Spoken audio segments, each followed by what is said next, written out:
I read an article the other day about just the growth of Amazon and Walmart's and some other like big online retailers and how that's actually having a big squeeze on direct to consumer, where like direct to consumer growth has actually started to stagnate a little bit, while Amazon and Walmart are exploding. And I think it ties into what we sort of talked about, the trust recession, where and also I think shipping and logistics is a big part of it as well. But yeah, it's like we have these other marketplaces where, a lot of really most people are doing the majority of their shopping now. And then also like big corporate, big box brands are advertising on Meta, inflating the bid floor. So it just makes it harder than ever for D2C brands to stand out and grow, launch, scale, etc. So it's kind of like one of those times where it's like, all right, things are shifting. How do you position your media buying strategy, and how do you kind of adapt to this new reality, both as a e-com founder and also a media buyer. Yeah, it's interesting because like paid media and social media used to be a huge advantage for smaller D2C brands, even, mid-size or larger D2C brands, because big box stores weren't really interested or weren't doing it. And you can kind of tap into their distribution network but being able to compete on like the micro social side. But because these large brands are bidding so much on Meta, driving up CPM costs, it just makes it harder than ever to succeed than you could before. It really does. And I think something that I've been thinking about is ad quality. Like before, you used to be able to throw out just like an ad that you made yourself on like Paint, and it like you could basically just rely on Meta's targeting abilities and low CPMs to go sell whatever product you're going to try to sell. Um, and it was relatively easy. Now it's like you really have to think through the psychology of your sales process. It's Meta's not going to just do the work completely to deliver the right ad at the right time. It's like you need to be speaking to the customer and selling the customer and entertaining the customer, keeping them engaged. Yeah, it's not as simple as just throwing up a Shopify site and a couple single image and video ads and just letting it run. There's a lot more strategy that goes into it, and there's a whole post purchase sequence. There's like you really need to understand the numbers, and that's what these large corporations are so good at. And D2C brands, people just starting out, you kind of just build the plane as you're flying it, so to speak. Totally. I think the other thing, and I was talking to a founder the other day of a tech provider for a lot of these big D2C brands, and he said something that really struck me. It was about stability and consistency, and which is something we firmly believe in. Like that's our whole goal, is to like not just try to hack our way to some random tactic that works for a little bit and gets us some wins. Like we're all about the easy, quick wins, but like ultimately, the best thing that we can provide for a brand is predictable revenue. And so, a lot of these brand owners are so used to these like extremely aggressive growth rates because you can do that on Meta and it's great. But at a certain point, you have to start to prioritize just stability and consistency. And that affects how you media buy, and how you're tinkering with the account and what sort of edits and optimizations you're making and the way that you approach testing. I've audited some accounts recently where it's like you could tell that a large account, spends, upwards of $1 million a month. And you could tell that like the media buyers on that account they're throwing darts in the air. They're trying to find stuff that wins. You see the change history, even, analyzing like Labor Day. You have one media buyer go in, make a change, and then somebody else goes in and adjusts that change. Then somebody goes a different change. And it's like literally there's like like like it's not synced. And I think, yeah, that in itself is problematic. That's a team culture process thing. But just thinking, like looking at this account thinking, man, like it doesn't appear, I'm not on the team. I don't know what's going on with that agency, but it doesn't appear that there's a consistent strategy that they're anchoring in and riding. And that's a really dangerous place on an account that large. You can't just be throwing darts in the wind these days. It'll have severe effects on the business, obviously, and hence, one of the reasons we're doing the audit. Yeah, it almost feels like you have 10 people trying to fly the same plane and everybody's trying to turn it at the same time and adjust it at the same time. And then there's one person at the back yelling, saying, chase ROAS, it's the only thing that matters. But it's just, if you're not like paying attention to the data and you don't have one captain kind of steering the ship, then you can get pretty lost. Yeah, exactly. You might burn We capital. notice that. We notice that all too often, or sometimes founders want to step in because they have their ideas, and you're you've been there. It's like, you have to, in a very direct but respectful way, share why that you disagree and how it's better off for their brand if things are done a certain way. But you want to weigh it, because there's a flip side to it where I've had a lot of those conversations with founders where they have ideas, and more times than not, those ideas are right, or they're 90% right. And I've had to learn over the years to really not just push back because my opinion or my idea is different, but really try to understand, like, oh yeah, this brand founder built this brand from zero. They know this much better than us. We might just be coming on at a certain part of their journey. We really need to, lean in to what they're saying and try to understand why, where it's coming from. Are these recommendations that we should be deploying, or, is it coming from fear, motivation, founder anxiety? And really trying to delineate that is important as as an Yeah, agency owner, media buyer. that's such a good point. It's because when it comes from the fear side, that's when you can make mistakes because you're optimizing towards the wrong thing or you're trying to meet a quarterly goal. But when it's, the founder genuinely knows the direction they want to take the brand, then that's a different story. They can kind of provide the direction, but I guess the remaining 10% is the execution ability in that's like special set of skills. And I guess that's why you would hire a really great media buying firm. Exactly. And I think something that doesn't get talked about a lot in the media buying space is decision making. And like what we're doing is all about finding the best decision makers. And the best decision makers are developed over time because they've made, thousands of many decisions, and they've seen the data. They have experience, they've flown the plane. But it's really interesting to me because I don't see all these like D2C Twitter bros like talking about decision making. They're talking about their results and their tactics, and it's like this massive advertisement for their successes and what they're doing. But I'm like, when we work with and train media buyers and hire media buyers, like what I'm trying to find out is like how they think, and really get an assessment on, like, are they ultimately going to be a good decision maker? Because that's really what makes it or breaks the brand. And timing, and that's linked to decisions as well. When you're hiring a media buyer, how much emphasis do you place on the size of the plane they've flown or the size of the account they've managed? Because I know that the decision making is different at different spend levels. Yeah, I really try to look for like time they've spent on certain accounts rather than just like the volume of the account. But it is important, like, because there is a delineation between like $1 million a month account and how you manage that versus like a $50,000 a month account.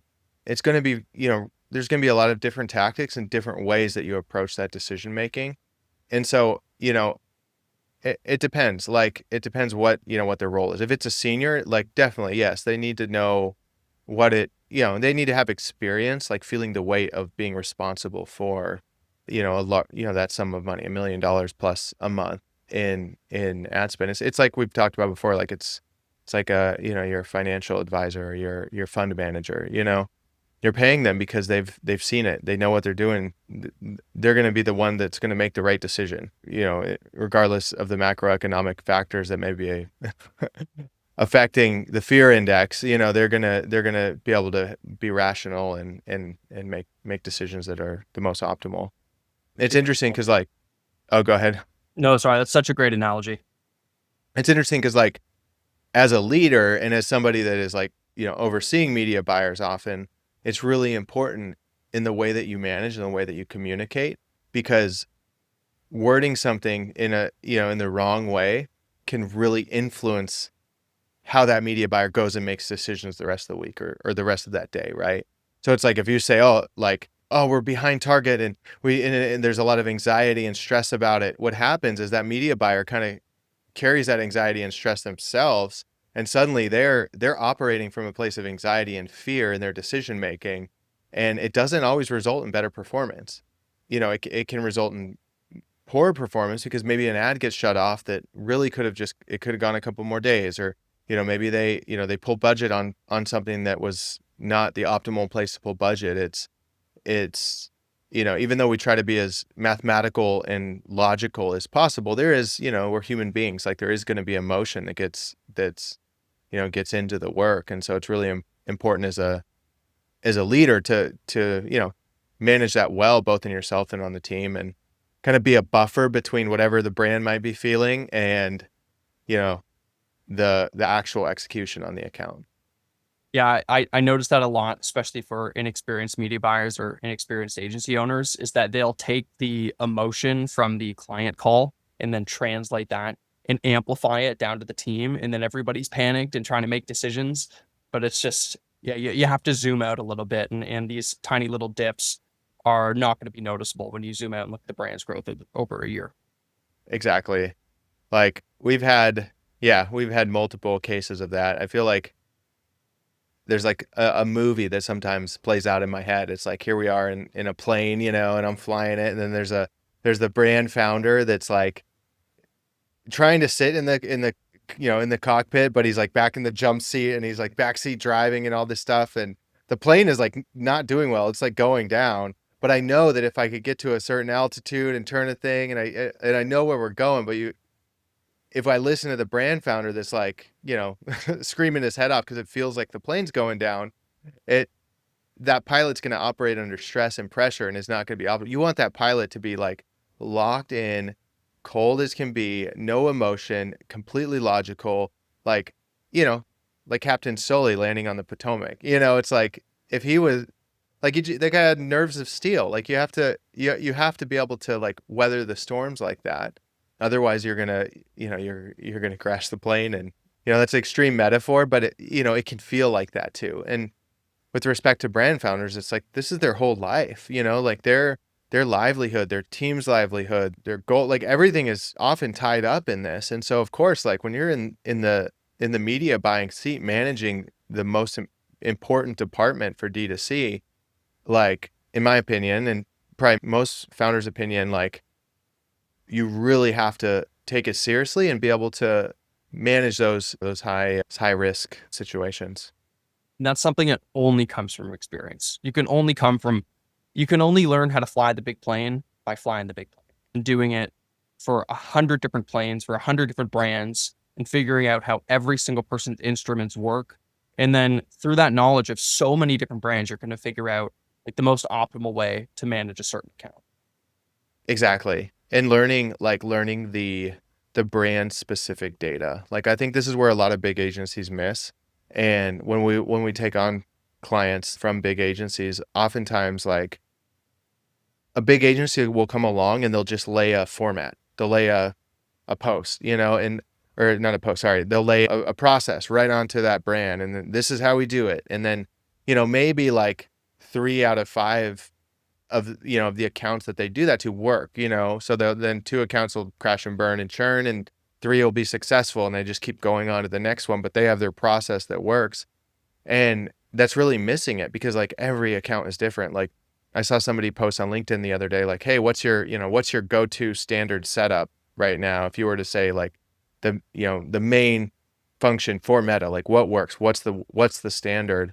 And all these people started chiming in, and this really well-known media buyer, who I really respect, chimes in. He says, like, every account is different. Like, there's no one set formula that works for everything, like, and shared some examples on different setups he has on different accounts. And I think that's what it really takes to be successful, is like a media buyer or a team that's like leaned into the nuances of that brand. It's not just applying some account structure to their new account. So, Yeah. and it takes time to learn that data. It takes it, like, sometimes we'll come on an account and, I get the sense that, the client's like, why aren't there a lot of changes? And in the first couple weeks, or even the first month and there's not a lot of action, and that's totally intentional. That's us sitting in the cockpit, like kind of feeling the controls, how the flaps work, like, feeling what the weather's like, what conversions like, studying the data, and then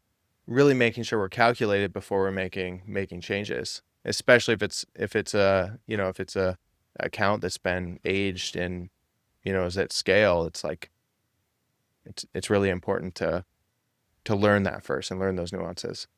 Yeah, it's so important to do because even just the raw numbers are going to be different for every brand. Every brand has a different customer acquisition cost. They all have different CPMs. They're going to have different payback cycles. They're going to have returning customer rates.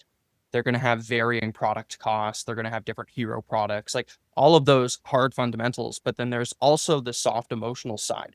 They all have different content strategies. They have different reactions on social media. They have different comments. They have different response times. Like all of this all of this blends together to make the brand succeed or fail.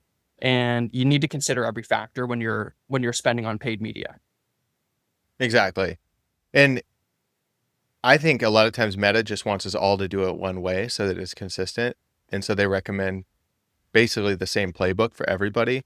And it's not advantageous to those brands and the nuances that are existent in that strategy. When you're speaking with Meta, do you feel like they push you towards a universal strategy for everybody, or do they talk about these differences between different accounts or big and small accounts? What's their advice?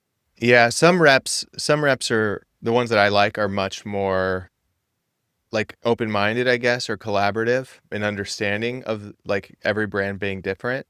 I'd say they all have a certain playbook that they kind of work from. They have a scorecard that's standardized, and I actually think that's a really good like a really good function is the performance scorecards they do.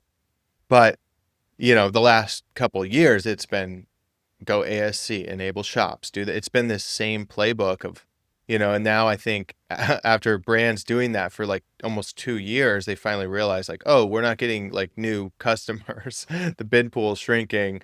It's actually not getting like literally almost every large brand we audit has the same exact problem, and they're all running what Meta had recommended. And it's like, that's I think that it's a problem that's much larger than we even really realize if it's not fixed or mitigated. I know they're making strides to give advertisers more control. Like value bidding, for instance, we talked about last week. That's one we're really leaning into and liking. But yeah, that quote new customer piece is still a big missing link for a lot of brands. Yeah, the meta checkout thing is such a good example of short-term gain, long-term loss, because a lot of people saw this massive jump in ROAS and CPMs were a lot lower, and the checkout process is very smooth for the consumer. So it naturally worked. It was naturally advantageous for a lot of these brands. But then the flip side of the coin that we're now seeing a couple of years later is there's no signal on any other platform. So you can't, take your meta users and retarget them on TikTok or on Google or on any other platform. You're relying solely on one platform. And that's the shrinking bidding pool. And then I guess the other side is everybody is optimizing towards the same purchase event. You're missing the lower funnel events and only going after the lowest hanging fruit. And you just get stuck in this kind of retargeting loop that shrinks and shrinks over time. Yeah, exactly. Or you're missing the higher funnel events, and yeah, you get stuck in this like retargeting pool. Yeah. Tactically, we've been layering in more like engagement style campaigns, add to carts on promos. Those have done really well. Trying to go kind of up the funnel and get into different audiences. And for you, for your tactic, that's just trying to increase the bid pool coming into Q4. Like that's the main goal of this. Yeah, yeah, exactly. Increase awareness, but in a measurable place. Right. I mean, in a controlled environment. Yeah. That makes a lot of sense. Cool. Well, this has been super interesting. I know we're coming up on time here, but I think we have a good segue into next week's call where we're going to talk about the trust recession and why some of these bigger brands are succeeding. They have so much trust and great distribution, and some of these smaller startup D2C brands are having a harder time just getting there and convincing consumers to buy. Yeah, looking forward to it. Perfect. Well, thanks for joining me again. Thank you. Talk soon. Take care.